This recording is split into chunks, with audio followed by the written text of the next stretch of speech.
Ooh, unable to record to the cloud. There was a problem starting your recording, saving the recording to your computer. Okay, that's different. But at least we're being recorded. Okay, GoToMeeting has some kind of a glitch tonight where they're not going to do cloud recording. That's fine. We'll deal with it. All right, good to have y'all with us. Welcome, welcome. I want to pick up where we left off last week, and I did make myself some notes, so let me open that up. I also got an email with some questions and some subsequent Tuesday nights. So a missionary in the Philippines named Mateo Mike, he was asking if we can go into notes and tags and notebooks and a lot of that. So yes, we will talk about notes. They'll probably be next week or the week after. We'll just see how it goes. And I did mention, by the way, that we can do this every Tuesday for the rest of the year. I forgot that there's a Tuesday in December that I'm going to be in Dallas. So we'll just keep an eye on the calendar. I'll let you guys know that as we get close to the pre-trib conference. But for tonight, we want to focus on searches. Also, we want to focus on these menu items up at the top here, docs, guides, and tools. You should have all three of those menus on there. Docs, guides, and tools. And then the Go box is this box up here, as well as the fact book and the search button. So essentially, I want to cover everything tonight that I didn't cover last week on the toolbar. And we might not get to all that, but we'll just see. But First of all, docs, guides, and tools, uh-huh. any of those things that you've got over to the right of that. No, you probably don't. So you just have docs, guides, and tools, and then a big empty spot until you get over here to the right-hand side. Is that right? Yeah, then you go over there. Okay. So I'm also going to experiment with a new, yeah. So these are going to be default menu items right here. Oh, that's And pretty then, cool, Bob. and what's that? You I like said, that? that's pretty cool. Yeah. And then these items are also default items right there. I think I can also change the color. All right, so these items are toolbar shortcuts, and I'm going to show you how to drag some stuff up there. I kind of recommended a couple of items last week, and we'll do some more tonight. Okay. All right, so let me switch now.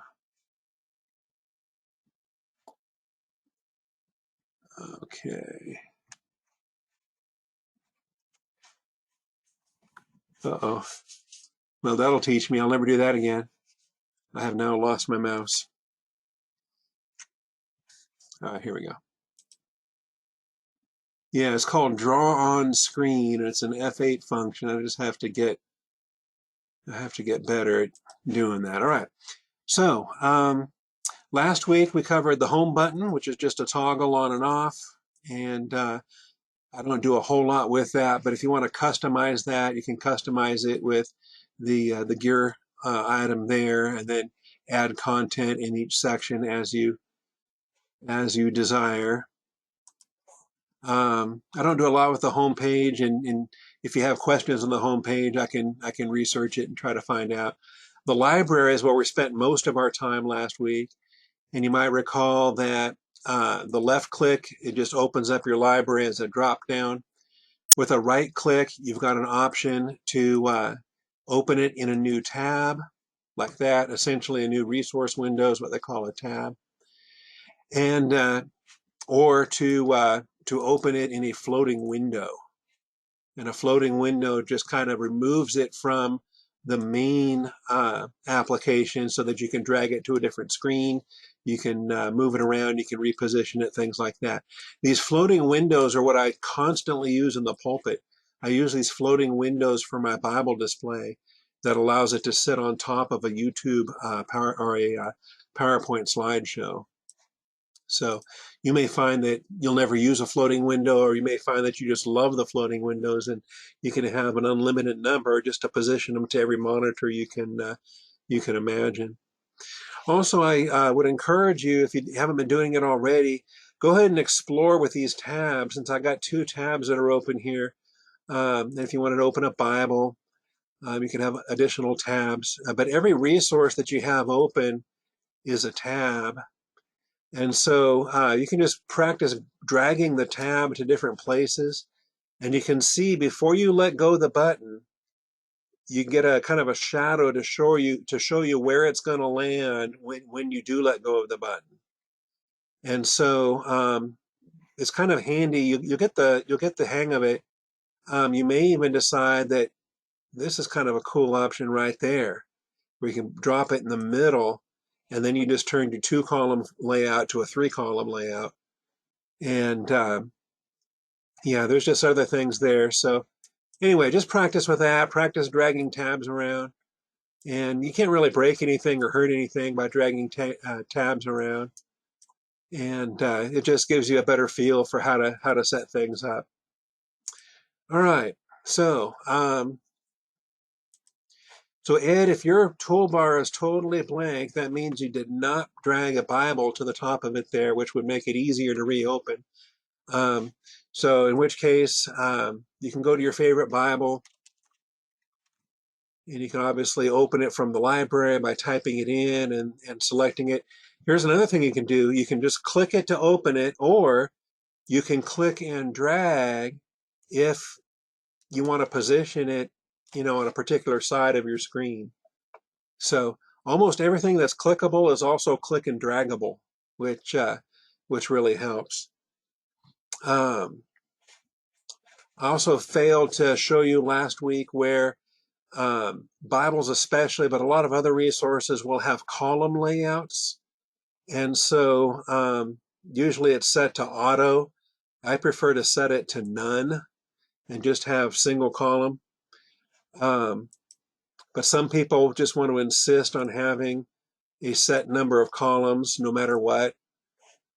And so, I mean, you can do that, but it just, I don't know, as my personal preference, I would rather just have no columns at all and let it go like that. All right, so now searches. I want to spend some time tonight on searches. And the search window, you can get to it several different ways, but the magnifying glass that's up here, kind of inset within your Go box, this icon here will open up a primary search window. And so this, just clicking the magnifying glass gives you a search window. And in the search window, you will probably have, depending on your library, you may not have clause or morph or syntax searching. I'm not sure what you will have. You will at least as a minimum have a Bible search, a basic search, and I'm guessing you will all have a media search. Well, Ed, what do you have for your search options there? Yeah, I've got a Bible, a basic, a media, and a morphology. Okay, Yes. and a morph. Okay, that's not bad. And Carl and Bill, you're the same way? All right, excellent. So yeah, these are the different kinds of searches that you can do. So we'll start with a Bible search because that's, I don't know, it's hard to say that I do more of Bible rather than basic. But it's probably 50-50 between those. So the Bible search is really geared towards searching your Bible text for anything biblical. The basic search is for searching non-Bibles, reference books, other resources, and things of that nature. You can also do a basic search inside the Bible, and I'll show you how to do that tonight as well. So starting with a Bible search, and you got these drop-down items here. Aha, we got somebody joining us, so that's good. So you want to search all Bible text and all passages in the New American Standard Bible. Now, this should be your default Bible or your preferred Bible. It may also be, let me see what happens.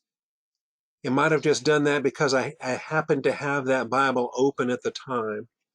Let me change to a Lexham English Bible and see if that changes.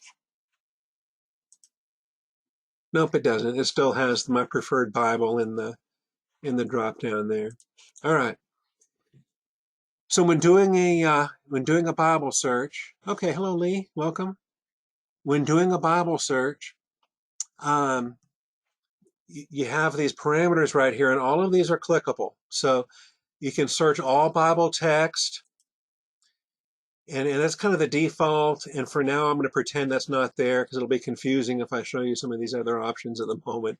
We're just going to keep it simple with a Bible search, searching all Bible text in all passages. Now, if you don't want to do all passages, this is where you can select entire Bible, Old Testament, New Testament, the common Bible divisions that are here.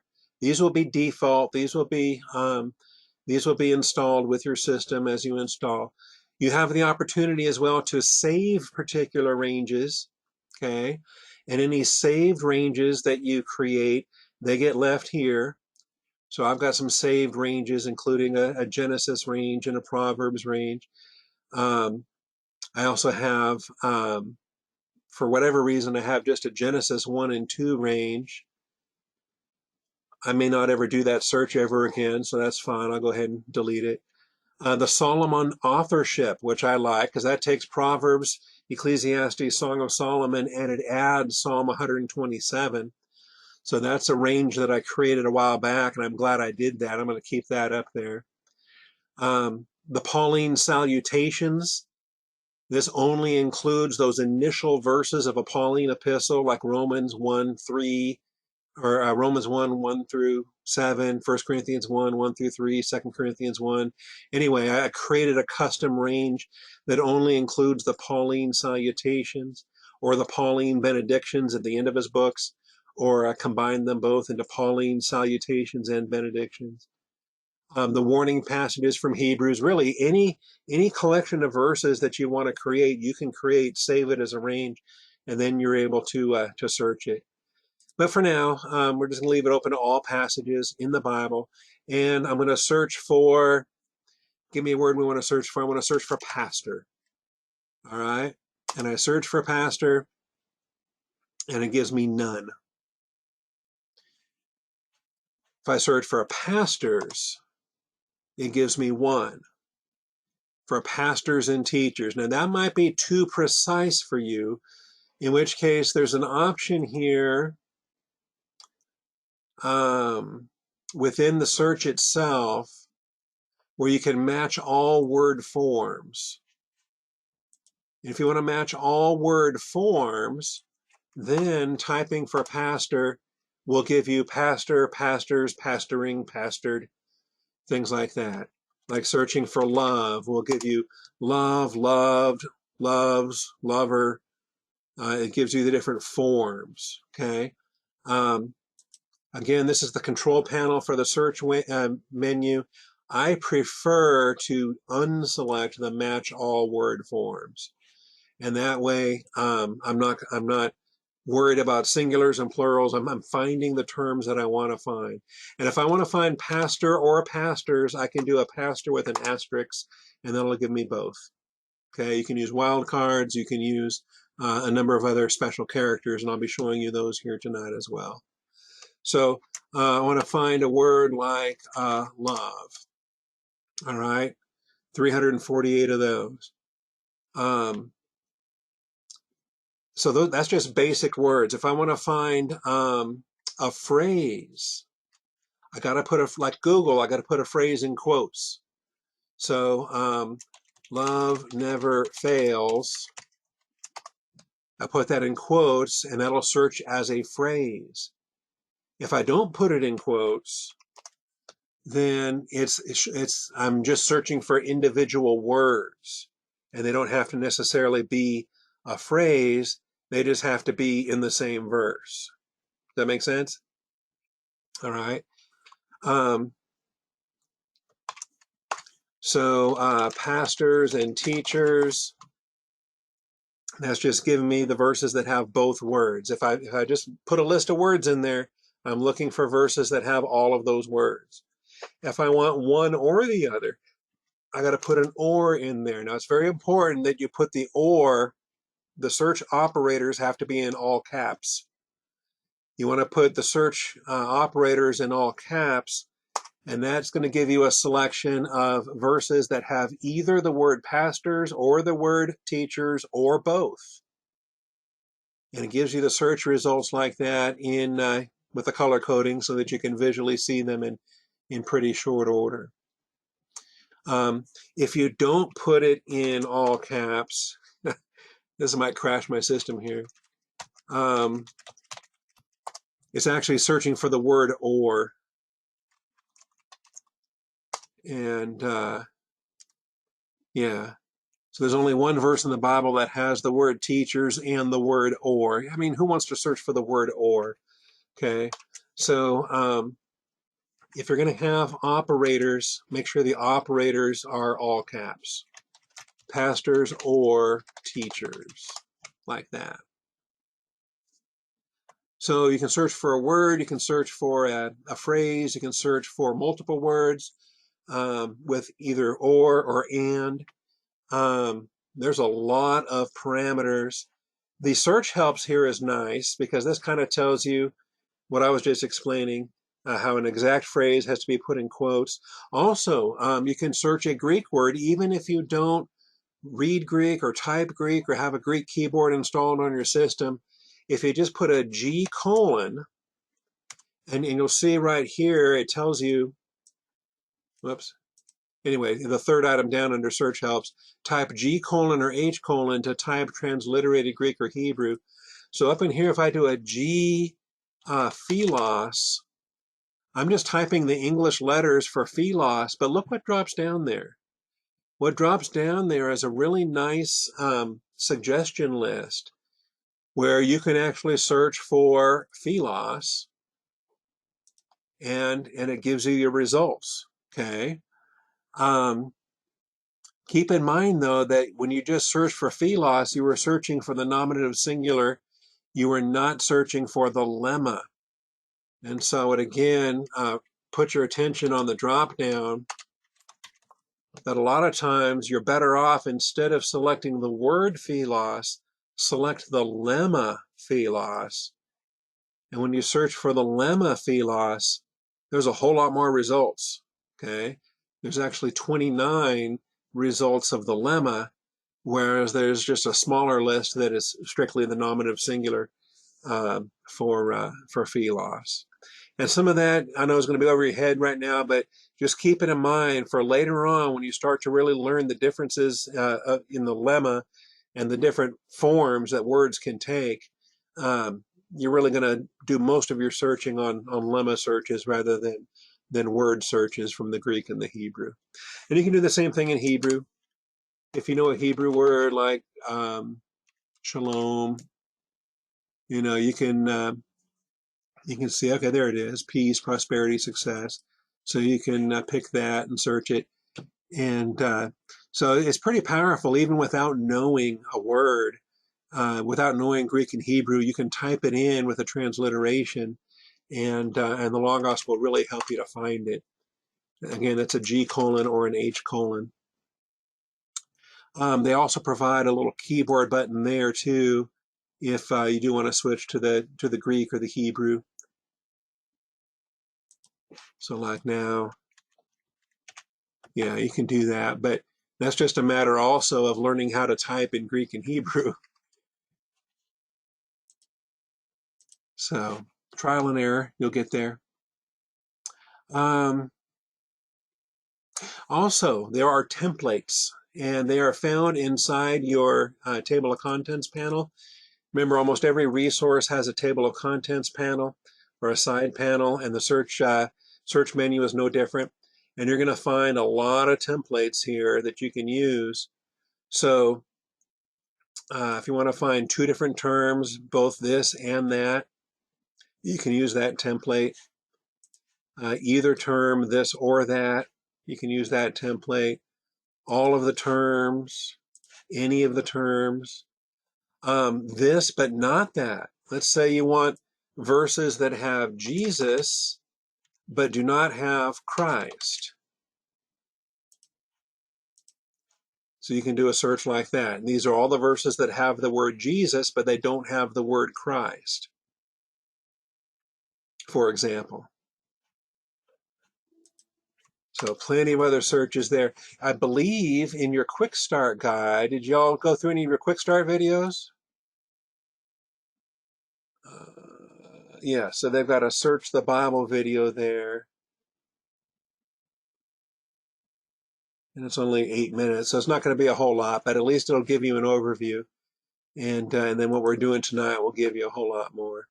So these templates are going to be useful. Just if you forget where they are, you'll just spot them up there. All right, so Bible searches. That's just a raw search without any Bible even open. Just saying, okay, I want to know where in the Bible do I find the name Judas? Okay, and there I'm searching for the name. Okay, I'm searching for the word Judas. But there's a difference if I'm searching for Judas, and then before I hit return, I can glance down and I see, you know what? There's a lot of different Judases. There's Judas Maccabeus, Judas Iscariot, Judas son of James, Judas the brother of Jesus, Judas Barsabbas, okay? And these are all different people named Judas. And if all I want to focus on is Judas Iscariot, then I'll just click that one. And that'll give me search results. And this is useful because this is not just searching for characters in an English word. This is not just searching for the word Judas, but it's actually highlighting, like here's some good examples. Then one of the 12, named Judas Iscariot, went to the chief priests. Okay, well, this one of the 12, that is Judas Iscariot. That's who's the reference of that phrase, one of the 12. And said, well, who's the one saying? Judas is the one saying. What are you willing to give me? That pronoun refers to Judas. And they gave 30 pieces of silver to him. The phrase to him refers to Judas Iscariot. So from then on, he began looking for, who was looking for? Judas was looking for an opportunity to betray Jesus. So anyway, this is an amazing search feature. This just got introduced in Logos 8. This is a fairly new feature of the software where you can actually be searching for the person of Judas Iscariot more so than just the word or the name or the letters for Judas Iscariot. So as you do your searching, just keep in mind when you're searching for a person, place, or thing, when you're searching for a like silver, you can be looking for the English word, or you could be looking for one of these objects. You might even be looking for the 30 pieces of silver, or you might be looking for, just kind of search through this drop down box, and you may find that there is something else that you would prefer to search rather than just the English word for silver. And then anytime you click that arrow, that's going to launch your search. All right, so let me come up with a better search now. Let's search for love, and I'm going to limit it only to, instead of all passages, I'm just going to come down and select the New Testament. All right. So as you get your search results, some of the things you might do, and again, this is for the English word love, okay? You can read that list. You can scan down. You can scroll down. Simply hovering over a verse will bring it up as a pop-up. Actually, clicking the verse will move your Bible there. Okay. You can phrase, or you can indicate your search results in 4 different ways, and I usually use aligned. I think it's just the fastest to have the word love just kind of aligned in a column there, where I can see what comes before it, what comes after it in each verse. You may prefer to have the verses open like that.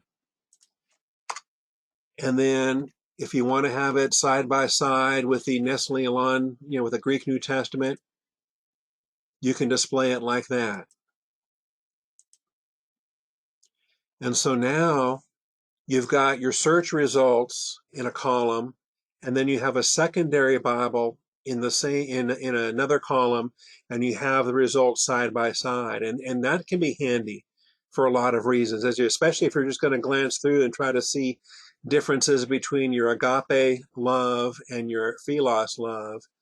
Having these in two columns like that helps you just visually to scan down the results and see what you're looking at. So that's verses as opposed to aligned. Grid, I don't do a lot with grid, but you can. Here's where grid is handy. Grid is handy if you're searching more than one Bible. Grid is handy. What if I'm searching for the New American Standard Bible, or maybe I'm going to search for all English Bibles, or just my top Bibles, and I put those in a grid. So now this is the search for love in the New Testament in my top Bibles, and it puts it in a grid. And and whichever one is highlighted at the top there, that's the one that's going to display the snippet to the right. So if I want the Christian Standard Bible to be displayed with a snippet on the right, then I just select that as a column, or the New King James, or the Old King James, or the Lexham English Bible. Okay, and there's really no limit. You can have 100 Bibles doing the same search, and they just get displayed in a grid. Now, if there's an empty box, any ideas why there would be empty boxes in some of these results? The empty box is because in Mark 10:21, the New American Standard is the only Bible that has the word love in that verse. The Christian Standard Bible has loved. Jesus loved him. And the King James has loved instead of love. Loved instead of love. Loved instead of love. And this is where, again, you may decide, you know what, I don't want to be so picky on this. Let me go ahead and match all the word forms and do the search all over again. And now I find that Mark 10:21, now it shows up with all of those boxes filled in. Does that make sense? So it just depends on how picky you are in your search results. If you want to have all the word forms either selected or unselected, that's just your search preference as you're looking for particular English words. Okay. Anyway, so that's a grid, that's verses, that's aligned. The final one is analysis, and that one takes a while. Before I do that, let me come back to just change it to my New American Standard Bible. Looking for the word love, and I want to do an analysis. Now let this go. It'll take a few seconds. It depends on your processor. And I'm probably going to want as much screen area as I can for this. And this analysis is kind of a useful feature. So again, it's searching the New Testament for the word love, but then it's also showing me previous context, next context, the form. It's showing me the Greek Strong's number. It's showing me the lemma. It's showing me the root, the sense, the part of speech, the case, the tense, the mood, the number, the voice, all of that. Okay, and it's all showing up in like a spreadsheet. If some of that is just way too much, and you say, you know what, let's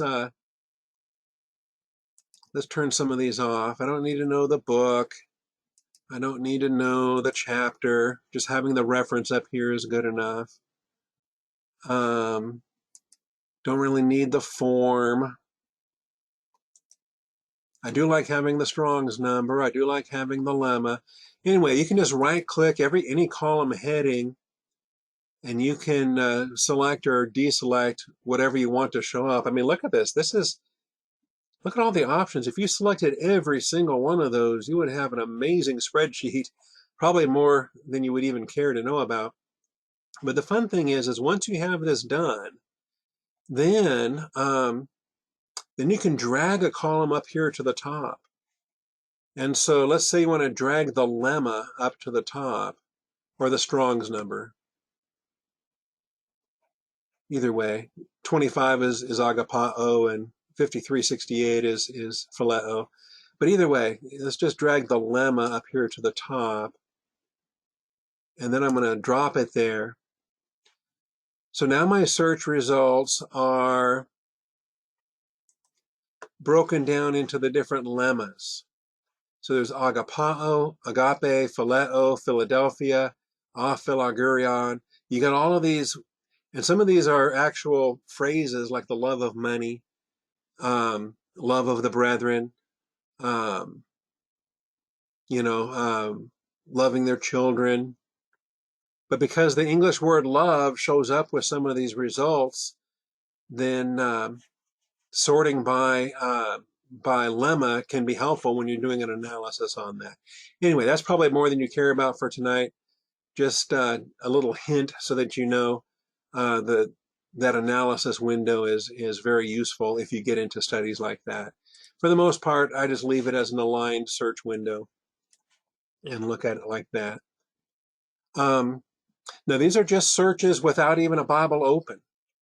If it's actually easier, instead of clicking the magnifying glass and trying to type in something from scratch there, it's actually easier if I do have a Bible open already and there's a word here that I want to search, like in Mark 10:21 here where he says, you will have treasure in heaven, come follow me. And now I want to look at this word for treasure. I can search from the Bible, and this is with a right click. By the way, Lee Montgomery had a question. Apparently, I didn't realize this, that Apple computers, Ed, maybe you know, Macs don't have a right click, but you can do a control click or a command click. I can't hear you. I've got a little board. I don't have a mouse for my laptop, Oh, okay. what I'm using. Uh, I don't know. I've never even thought about it. Yeah. So I believe Because it's a command click or a control click. Do Macs have control buttons? yeah, they have control buttons. Okay, then try a control click, and that should open up your right context menu, where then you can select some of these search options that are here. So searching from the Bible is just simply of right-clicking a word like treasure, and then I think it's better if you come to the lemma first and then do a search, like searching the Bible. That searches for the lemma. The lemma is thesaurus. If you only want to search for the word, you can do that too, coming to the top column here and searching for the word, but that's going to open up a lot of other things. You're better off if you're searching for the lemma. So you can kind of see the difference here. Yeah. So if you're searching for the word treasure, and it gives you these results, 85 results, including treasure, treasured, treasures, and the different forms there, treasurers even. But you're searching for a lot of Greek words. Over here in this window, you're searching for the lemma. You're searching for the Greek noun thesaurus. And by searching for thesaurus only, you're only getting the 17 results on thesaurus. Anyway, there's differences there. So you can search with the magnifying glass icon up top. You can search by right-clicking a word in a Bible or in a book. You can search, and sometimes it's very useful too, by the way, for a lot of different things. You can search not only your Bibles, you can search any book you're reading. And sometimes I found that very helpful as well. If I can think of an example here. Um, so let's say I'm reading the Bible and I'm also have my Bible knowledge commentary that's open. And maybe there's an expression in the Bible knowledge commentary and that gets my attention. And I want to search something in this commentary. It's the same thing. So, like Mark 10:21. Here we go.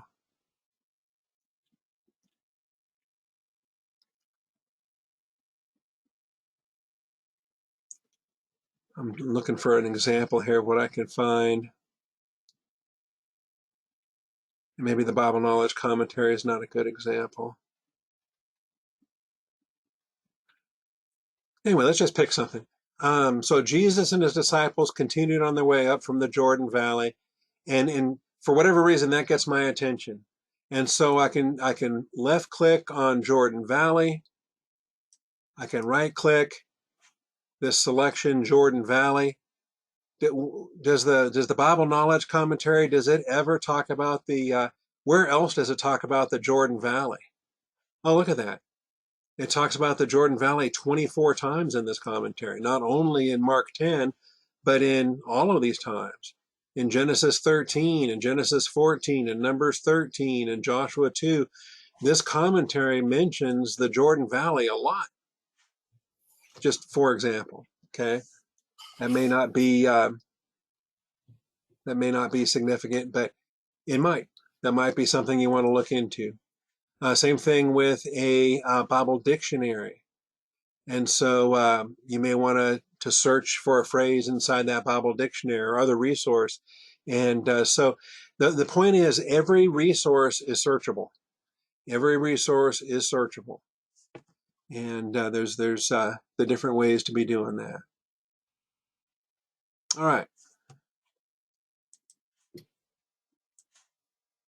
I know I'm probably scattered and jumping around in different directions. Um, any questions on searching? Have I made things more confusing than before we started tonight? Yeah, I got a question, Bob. Yeah. If you wanted to look at the etymology of a word, Uh-huh. you have to have the certain dictionaries that maybe we don't have yet, or how do you do that? Okay, so some have more of that than others, and it just really depends. You get a sense for that. Um, so, um, like any particular word, the poor, if you look at patokos there as a lemma, and over here in the right column, you've got here's your top 5 lexicons. Again, I stressed last week, I'm going to stress it again.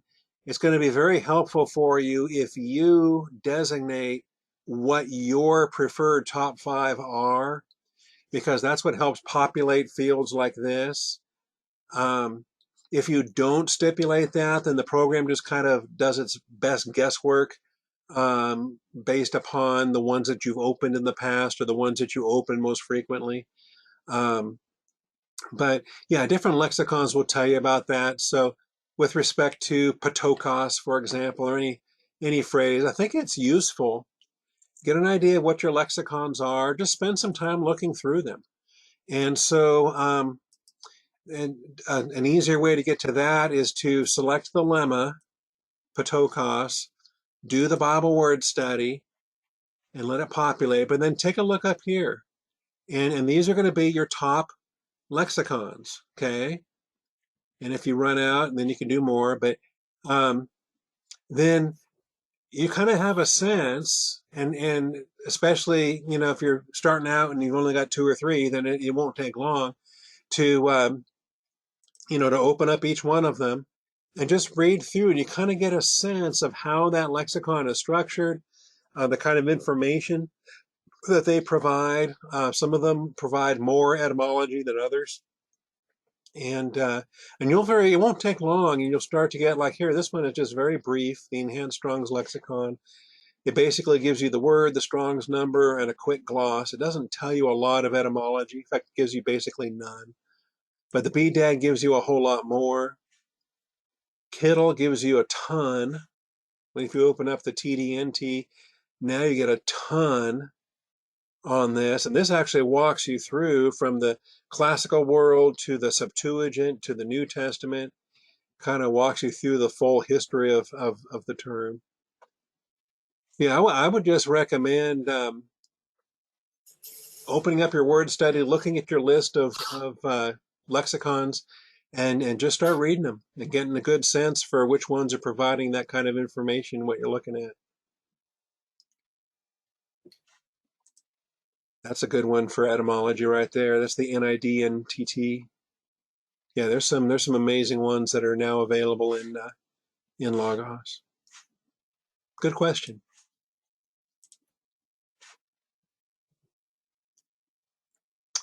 Other searches. Again, that search menu. All right, let's go from basic to Bible. I'm sorry, from Bible to basic. It's just a matter of selecting. You got the choice of Bible or basic or media or more. A basic search,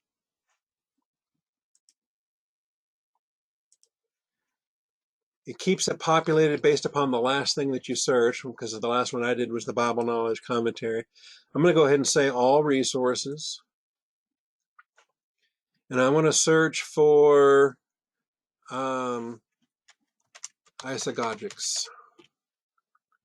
I'm going to pick a word that I know is not going to show up a whole lot. But there you go. It shows up 530 times in 399 articles and 147 resources. That's in my downloaded library. Also once in one of my own personal books. But any text of what you're looking for across your library. Now, all resources is probably going to be way too much. And so let me get my notebook open again. Something that I think is going to be useful. Make myself a note. We also want to talk about book collections. Book collections will help you to narrowing your search results. Because maybe I don't want to search all resources. Maybe I just want to search my systematic theologies. That gives me a much more manageable list of search results, okay? Or maybe I want to search my commentaries. That kind of a thing. But if you leave it with all resources, searching all resources for a particular word, that's going to give you hundreds, if not thousands of results. And a word like isagogics is pretty unique. You pick out something like theocracy or something, I mean, you're going to have tons of results. Oh, maybe not. I had more isagogics than I had for, oh, it's because I misspelled theocracy. Search for theocracy instead. There we go. Isn't that interesting? My misspelled word had some positive hits.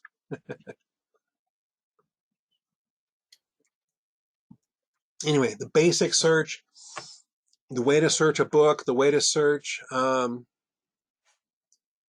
if I've got, here's my Ron Rhodes devotional for next year.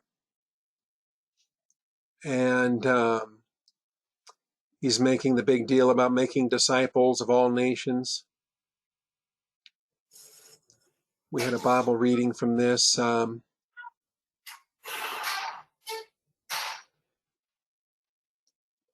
Yeah, it's obvious that Peter loved him. See John 21:7. And you can search this book. You can search to see if there's ever any other time that he mentions John 21:7. Nope, that's the only time he mentions it. Anyway, again, I'm rambling. I got to get better at teaching these. What searches do you guys want to do? What searches you want me to show you how to do?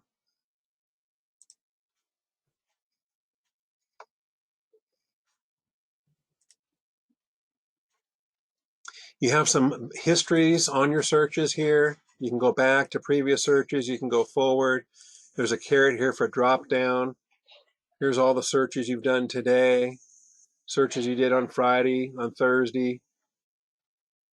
All your recent searches are there. Logos remembers what you've been searching for, what you're studying. Hey, Bob, I got a question. I was looking at this Uh-huh. when you were bringing up the word study. Yep. Does it have a function where it will pronounce, say you have a Greek word, Yes. or English, either one, but particularly Greek, Uh-huh. and you're not quite sure how to pronounce it? Will it pronounce it for you? It will. So Bible word study. This is just the most recent one that I had done. This is kind of the little sound icon right there. Okay.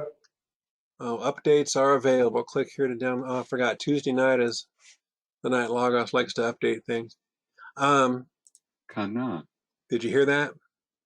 Yeah, I did. Okay. So if you do that'll show up on your word study. Right. Okay. And again, if you can't type it in Greek or Hebrew, you can just do a G colon and then do type in English letters like Logos, and you'll see the drop down there. Yeah. So that way Okay. you can do your word study on Logos. It's not like Google necessarily, where you don't have to be a real good speller. You have to spell it pretty accurately. It's pretty good, and if you misspell it, there'll be a drop down that'll give you some suggestions. Okay. So if you're not entirely clear on how to spell it, you can just kind of give it a start and look at what the suggestions are there. So on the word, you can't see my screen, but I can see yours. But all right, go to statement and go right out to the right about an inch. What is that little? That looks like a speaker to me. It's got like 329. Yeah, that one. Okay. What is all that about? Yeah. This shows you that there are 329 uses in the New Testament, and it's kind of a visual graph to show you where the most of them are found. You can hover your mouse over that and tells you that, there's 65 of them in the book of Acts, 40 of them in John, 33 in Luke. You can just kind of hover over the little graph here and see. And then if you actually click, it doesn't matter where you click. If you click it, then it's going to open up the charts to show you that's where all of your Logos nouns are in the New Testament. But you're right, it looks like a sound bar. It has nothing to do with sound. All right, let me ask you this. Could you take the New Testament, because this is something that they made a big deal out of when I was in school. This guy named, well, anyway, it was free software, and he could take the New Testament, for example, and you could lay out the whole New Testament, but you had to do it in a certain way, and you had to go in and use certain kind of type. But you could lay out in the whole New Testament, King James Version or whatever, and it would show which word was used the most, which word was used the second most, and on down to the words that were only used once or twice. Right, right. I'm guessing you could do that with this, right? Mm-hmm. Yep. And there is a tool in your tools menu called concordance. I'm looking for it. I'm not seeing it. There it is. And let's just let's do a short one, for example. I'm just going to, instead of all passages, let me just do Philemon. One book, yeah. Yeah. And so I'm searching for the lemmas in Philemon, and give it a minute so it can read through and find all 303 of them. And it's going to generate a pretty comprehensive report. and then you'll be able to filter, and you'll be able to limit what you're looking at. So that'll show which word was used the most in Philemon. They made a big deal out of that. I don't know. This one of my professors was telling me about her friend that walks around in her, nightgown and does that for advertising companies and makes big bucks. Really? Okay. She would tell them what word showed up the most, and they would use that in their advertising. Okay. Interesting. Yeah. And this is light years ahead of what they had, I think. Right. Of course, they're better now. It was a few years, but Gotcha. Yeah, I don't use the concordance tool a whole lot because, as you can see, it takes a few minutes in order to generate. So, and this is for a short book like Philemon. But you can do it for, Genesis. You can do it for the Old Testament. You can do it for the whole Bible if you want, and then start drilling down and limiting to just if you only want to look at the nouns, or only want to look at the adverbs, or only want to look at the imperatives or things like that.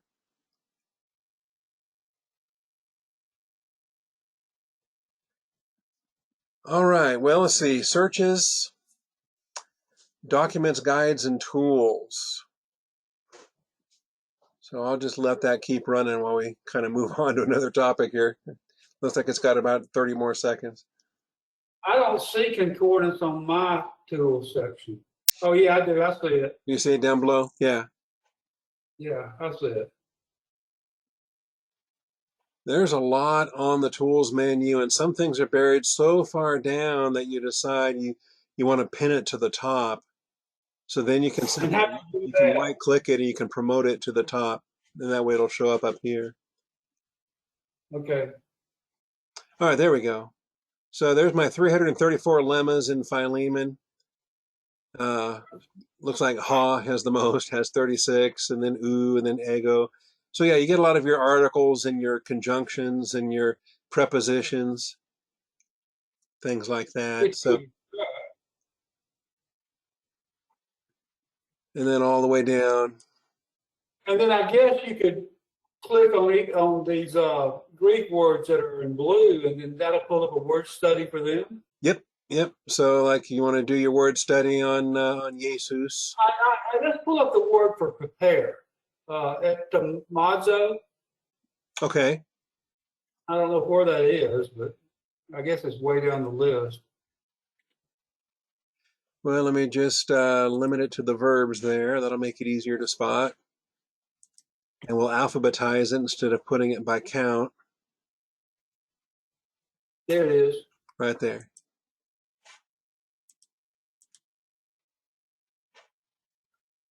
Okay, so that's the word, huh? Yep, and then Hetoimazo. you can listen to him pronounce it for you. Okay.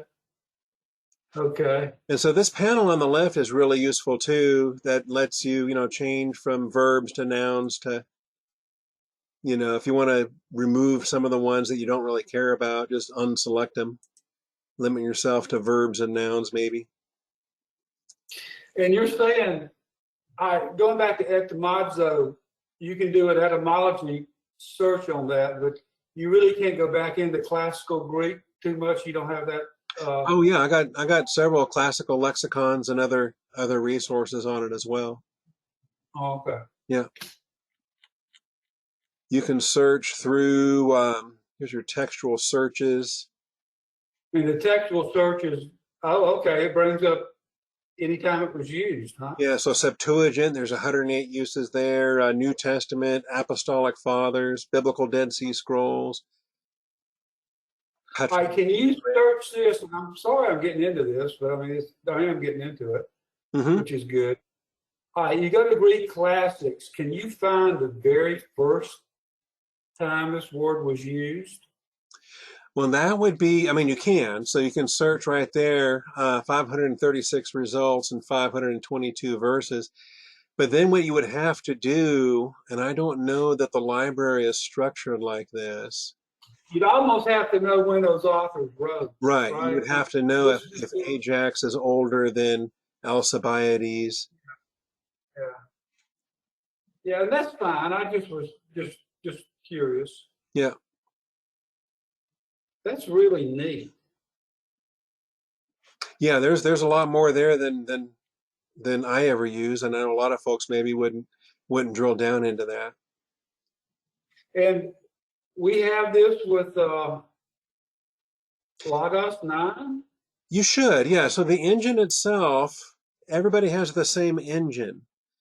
Now there's going to be differences in your data sets of what you have as a data set, and some of those features of data sets, I need to learn more about those to find out which data sets are included. And I've got a note to call Trevor and ask him about that. How do we expand on the data sets? And what do you recommend as far as, I don't think I got the BDAG. I mean, I've got a hard copy of it, but that's not the same. Mm-hmm. Or the BDNT. I don't think I have those Okay, on probably Logos. not. I haven't really dug into it yet, but I don't think I do. Right. Yeah, so I mean, there are different libraries that have those. Bronze has quite a few, silver and up have quite a few. They used to produce just a linguistic library that the biblical language specialty library that tended to focus on those. I'm not sure if they still produce that or not, but that'd be worth a call and talking to their product specialist because they'll be glad to answer all your questions on that. Yeah, I may do that. Yeah, it'd be interesting. All right, well, I'm going to close that and close that. I'm going to show you the documents menu now. And if you guys have not done a lot of documents, then this is going to look pretty empty for you. The documents are your Logos documents. They're the content that you create inside of Logos. It doesn't include like your Word documents or PDFs or anything that you've done outside of Logos. These are things that you do inside of Logos. And so they include sermons, notebooks, passage lists, visual filters, resource collection, word lists, canvases, morph queries, prayer lists. You see the whole listing of them here, and there are tons, okay? And you may not use but a handful of them, but you just want to know where they can be found so that when you do make a new one, then you'll know that you're going to find them here. My suspicion is that you're very quickly going to start having notes in a notebook before too long, or you're going to have a prayer list, you're going to have a reading plan, you might have a passage list or a word list. And so as you start to generate these things, this is where you're going to find them. And you're going to find yours, you're going to find the ones that are in groups that you're in, and you're going to find public documents that have been created by members of the at-large Logos community. All right. But the ones that are in groups are useful because you may want to come and find the documents that are in the Austin Bible Church list. And so these are going to be available for you to take and put into your own Logos. And so the ones that I've shared, the ones that I've made available to the group, they're just sitting here, and you'll be able to take them and you'll be able to add them to your own make a local copy for yourself in your own program. So that includes the church bulletin prayer list. That includes the Ron Rhodes chronological tour through the Bible, the reading plan that we're following this year. Several of these other things, including the some of the visual filters that I created and shared, like the agapao, agape, phileo visual filter. If you want to use that yourself, you can grab it there, that kind of thing. But the ones that you create show up here under yours, and the ones that you create will be there. Like I said, I expect right now you guys may not have a lot or anything. This could be an empty drop-down menu here. But type, tags, group, modified, created language. Usually type is the first thing that I look for. You can also sort by date, sort by type, find the newest ones that you've been working on lately. You find those there at the top. So these are These are your documents, okay? Um, and we'll have more to say on that next week when we get into notes, because I think notes are a big deal. Then you have the guides. So you have the document menu, you have the guides menu. And the guides menu, I forget what the default is. It probably just how many guides do you have in your default in your guides menu there?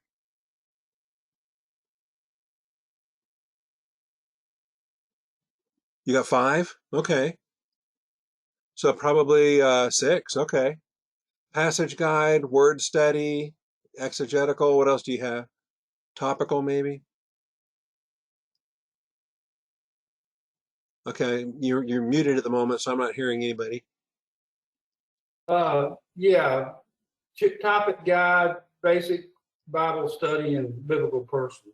Oh, Other than the three you mentioned. okay. Basic Bible study, biblical person. Okay. Topic guide. And then if you have any more that are down below, you can scroll down and see. I mean, there's bunches of these. And if you find that there's one that you're consistently using, go ahead and right click it and pin it to the top. Right click, passage exegesis or something, and right click it and take it to the top.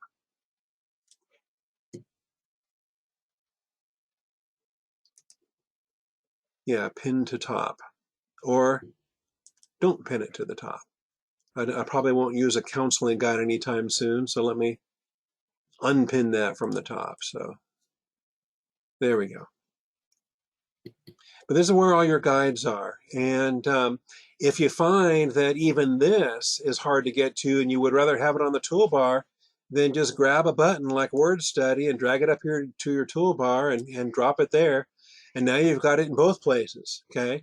You didn't steal it from the guides menu, you just copied it from the guides menu. So you have it in both places. But you may find it's handier to have it on the toolbar.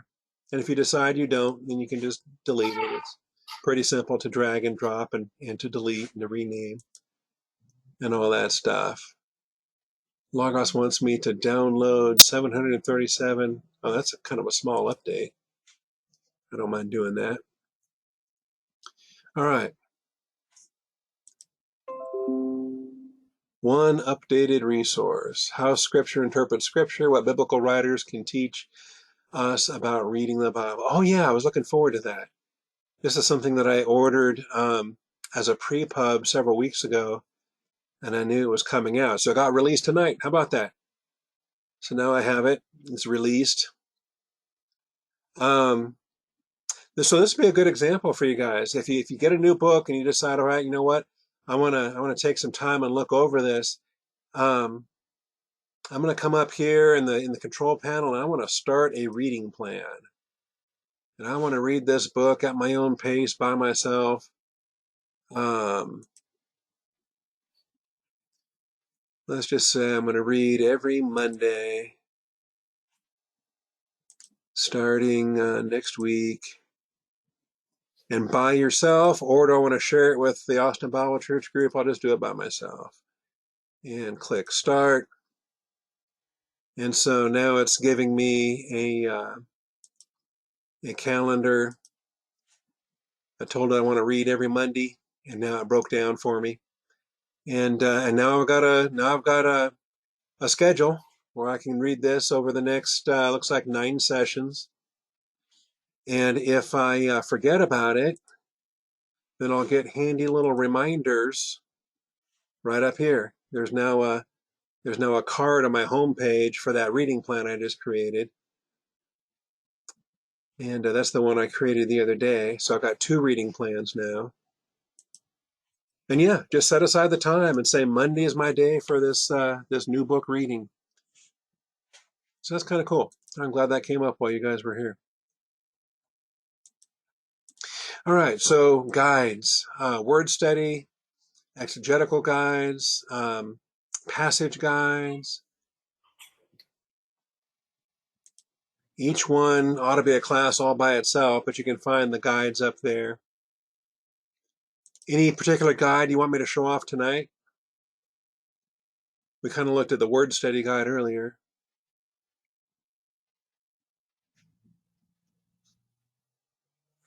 Yeah, do a biblical person. Biblical person. All right. And who do you want to pick on? Oh, uh, Saul. Now there's a drop down because there's Saul, that's the king. Yeah, that's who I had in mind. Okay. Because you know Paul's name was originally Saul. All right, so here's Saul the king. And this is now giving you kind of a workflow. It's giving you a process by which you can complete a biblical person study of anybody in the Bible. And it kind of spells it out for you step by step. 1, 2, 3, 4, 5, 6. Okay. And so starting with researching a person, kind of walking you through the process, telling you how to do it. And if you follow what they're telling you here, these are the desired outcomes. Further reading if you want. Here's a resource. I'm not a big Rick Warren fan, but there you go. Rick Warren wrote a book on Bible study methods and 12 ways you can unlock God's Word. And I don't even own that book. I'm not going to spend $16 on it, so I'll just say no thanks. He retired. He needs the money. Oh, did he? Okay. Yeah, So he in did retire. yeah. So there's step 1 on research a person. You can see the events that are associated with Saul. You get an idea of the portion of the Bible that you're looking at, all these Bible passages. And there's more. In fact, there's quite a bit more on Saul. A lot of events centered on Saul. There you go. There's all of them. You can open in the Bible Event Navigator. Do you guys have that? The Bible Event Navigator? I don't have it. Okay. That's kind of a nifty little utility here too. All right. Then what role does the person play in biblical events? You just make your own observation here, right? The first king selected by the people. Samuel was dubious. Okay, whatever. Jot whatever your notes are. This is just your notes. This is your insight. Okay, and you're creating a note file based on this, and it's gonna show up later, and we'll see that later when we'll start looking at notes. And then you can always come back and edit some more. Locate related Bible verses. This is where you can find all the places where he's mentioned. The key verses. If you want to open all 8 at the same time, you can do that. There they are. You can also save as a passage list. We'll talk about some of those next week when we go into documents.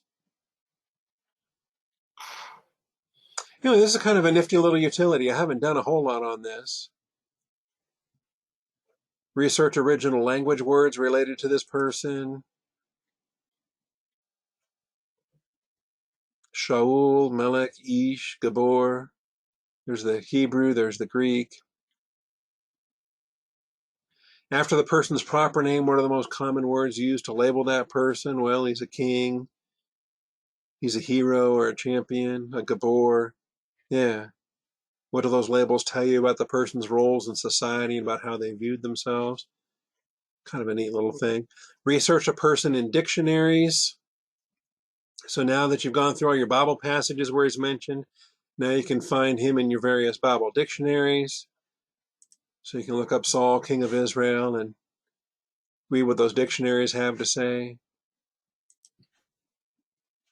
And again, you probably got more dictionaries than you care to read, but picking your top ones will be helpful.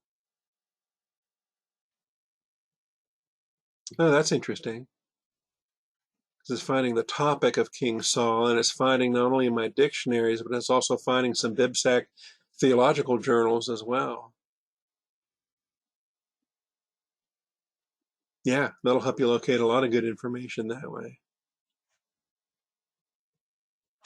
Character qualities, and then share insights from your study. And this is where you're going to be able to publish a little Bible study document that you can then take and share with a small group, or you can publish to Faith Life. with the Faith Life button there. You can publish to Facebook, you can Twitter it, you can email it.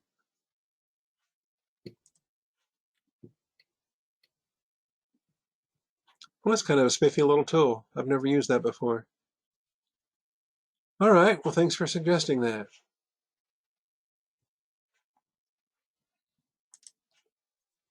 Yeah, it kind of makes it easy for you, doesn't it? I mean, it just lays out what you're supposed to do. Well, it lays it out step by step, and then, if you've forgotten a step or you realize, I don't normally do that, I probably should start doing that. It kind of reminds you of a useful way. And now it's going to show up here at the top of my list for my most recently created documents. The Biblical Person Study on King Saul created a new notebook for me. Well, that's pretty cool. I like that. You can do that for Noah or anybody. Yeah, anybody. Yeah. Yeah. All right, then under Tools, again, I've customized mine quite a bit. And I don't remember what the default tools are now.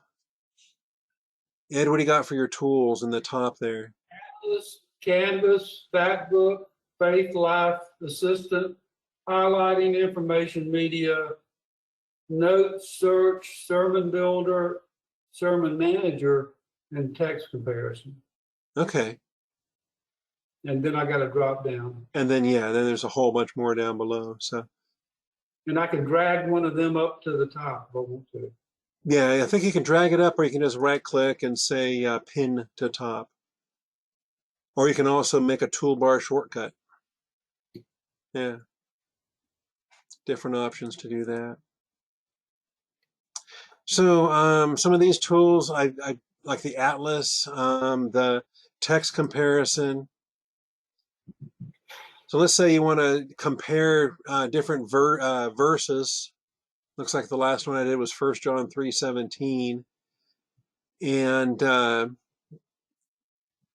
this is in 7 different English versions, and I kind of wanted to see a comparison of translations. This is the text comparison window is a good way to do it. You can also highlight certain things. They got little visual cues there for showing the differences. So like the King James Bible is 40% different from the New American Standard Bible. How can you tell that? Well, this little icon here that you toggle on and off that just shows you like the it shows you where the difference is. It tells you what the difference is right there. Okay. And then it puts in these little symbols if there's a word that's different. A fellow believer instead of his brother. Withholds compassion, closes his heart against, that kind of thing. So this is kind of a nice way, at a glance to see the different Bibles and how they compare. Where it's very useful is if you want to search the difference between Greek New Testaments and say, here's what the Nestle 28 does, here's what the Masoretic text does, this is what the majority text does, the Byzantine manuscripts, and you can put your various Greek New Testaments in there and see the differences that way. Does not have to be English Bibles that you're comparing text to. So yeah, that's a handy tool. I think there's also program settings, also personal books.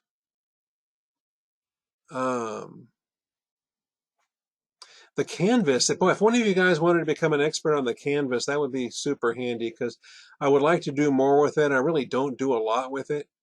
Is that drawing and writing and stuff? Yep, that's drawing, and that's doing, where did I put my canvas? I thought I had a canvas. Here it is. So I created a canvas diagram of this is my inner man diagram.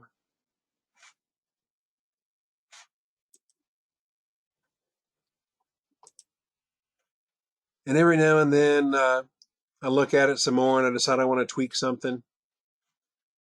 And I know there's a whole lot more that I'm not using this utility very well. But this just got added. This is one of the newer items, I think. I don't didn't have the canvas for a long, long time. I think whatever canvases have I done? If I just search for canvases, I've done 19 canvases. Really? That shocks me. There's one that I did. Proverbs 8 and 1 John 5. He, he who finds me finds life and obtains favor from the Lord. And some people seem to be confused about who the me is in Proverbs chapter 8. He who finds me finds life. And if there's confusion about who that me happens to be, I think it's Jesus. And the reason why I think it's Jesus is because of 1 John 5 and verse 12. He who has the Son has life. He who does not have the Son of God does not have the life. And so I put those verses side by side and did a little thought bubble around it. Picked purple for my background because I like purple. And then I made a JPEG out of it and said, okay, here's a graphic. And you can throw this in a PowerPoint slideshow. You can put this up on Facebook. You can, I mean, you can just do anything you want with it. But some people that are artistic will just eat this stuff up. And me, I'd rather just, make another outline point in the outline and keep going. I'm not artistic in this way. But yeah, that's what else did I do on my canvases? Ah, okay. Yeah, I wanted to do more with this too. So on the canvas, you can drag a lot of things, including a word study wheel, including a menu, a right-click menu thing there. Of course, the Bible verse itself is there. Put some connecting lines in there. I forget what else I was going to do with that. Now I should just delete it and start over. But this is my learning curve as I learn how to use some more of these Canvas features. The Genesis 5 Septuagint Toledoth. Ah, yes, this was a good one.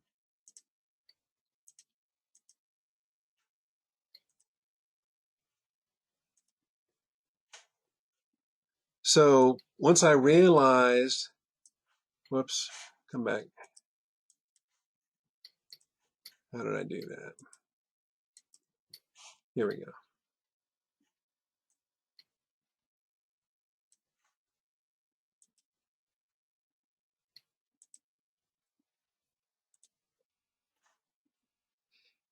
So on the traditional dating with the Masoretic text, the first generation to not know Noah or to not know Adam is Noah. But if you redraw the lifespans based upon, and I did these all to scale, so I did these based on the pixel count, stretching across Adam, who lived 930 years, and then Seth, who was born in Adam's 230th year, but then he himself, lived 912 years. Anyway, I started plotting these patriarchs based upon the Septuagint dates instead of based upon the Masoretic Hebrew numbers, and created and then put the line in there for the flood. This was a handy graphic, and I want to do more with this. This is something that needs to be put into a slideshow or put into a JPEG or somehow manipulated in other devices. And I just got to get better with using the Canvas utility. But because you can add all kinds of things to this, you can add hyperlinks to each of these names and Bible dictionaries and everything else. So okay, well, cool. Anyway, that's the Canvas tool. The fact book. Let's take a look at fact book. It's already 8:22, so maybe this will be the last thing we look at tonight. The fact book is your third icon there. You got the home button. By the way, this Logos logo it doesn't do anything. It's just decorative, but it looks nice. You got your home button, you got your library button, and then you got your fact book. And the fact book, I'm getting more and more impressed with this than anything else. Type in a topic, a reference, a person, a thing, anything biblical. Type in Romans 8:28. Type in a verse. Type in a subject, like I'd put the Lord's Supper in there. Um, any topic you want to study. If you want to study marriage,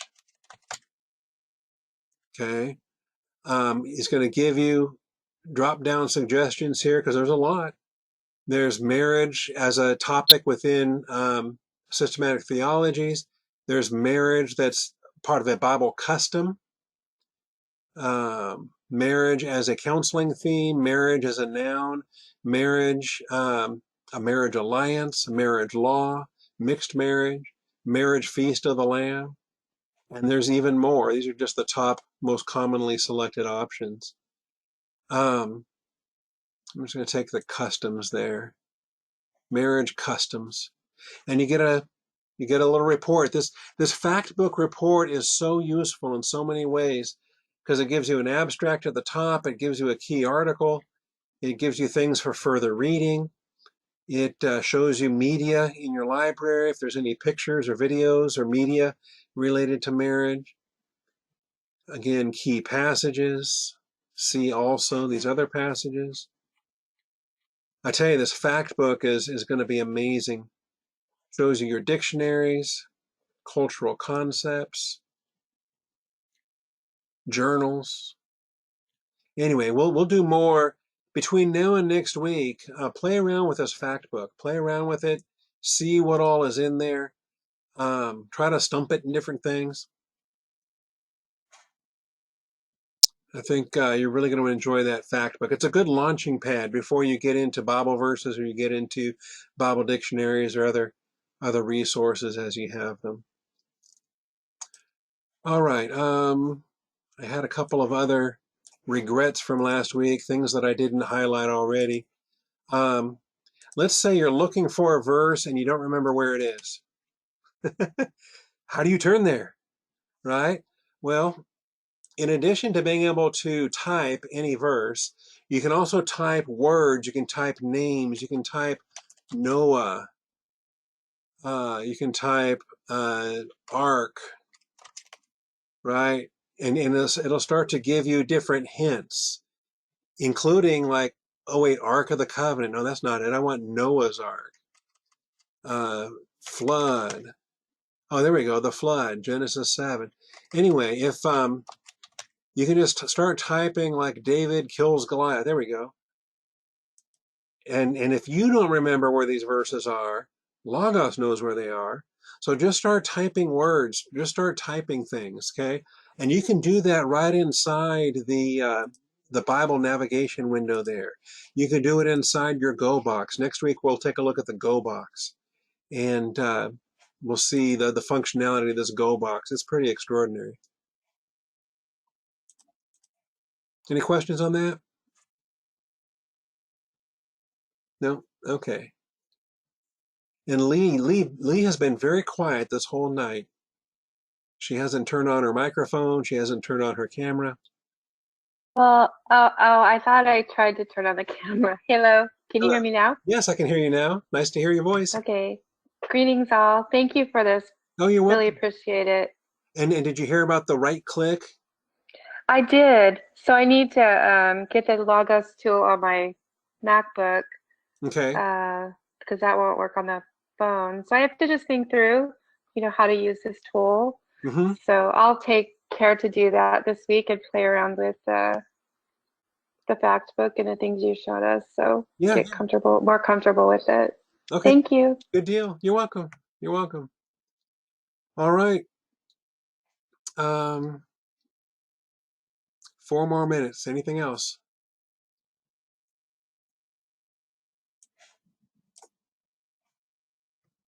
Anything you can think of there, Carl or Ed or Bill?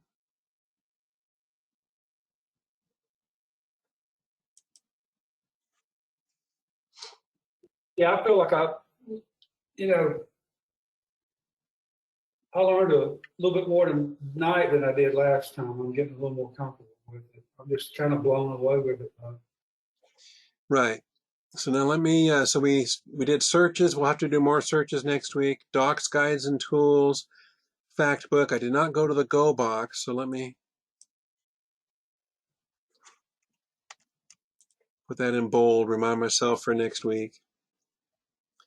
And then we got to start looking at notes, how to add a note, how to organize your notes. Yeah, most of Mateo's questions are about notes. So yeah, this is it is so useful if like tomorrow morning we're going to be in Proverbs 24 or 23.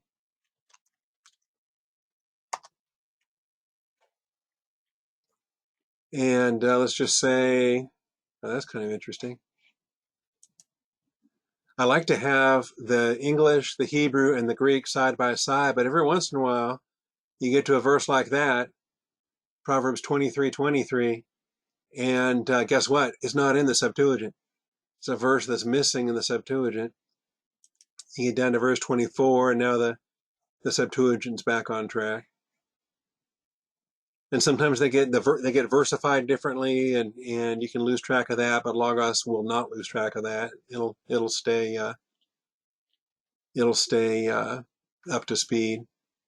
So yeah, next week we'll start looking at notes and lingering long over wine. If you want to add a note to that word wine, we're going to show you how to add notes, and then how to file your notes, and how to organize your notes, and how to put tags on your notes, and how to put your notes into notebooks, and all that organization. And this window right here is a good example of that, because this is a notebook that I created called Logos Tuesday Training, and right now it's only got one note in there. But if I add a second note, now it's got two notes in there, and I'll say, okay, for Tuesday 11/23, don't forget the Go box, then go to notes. There we go. And that'll be my note for next week. And it's just a way to keep myself on track and do all those things. So, all right. Well, Father, I thank you for tonight. I thank you for these students, and for anyone else that may be watching on YouTube. We just thank you and praise you, Father, in Jesus Christ's name. Amen.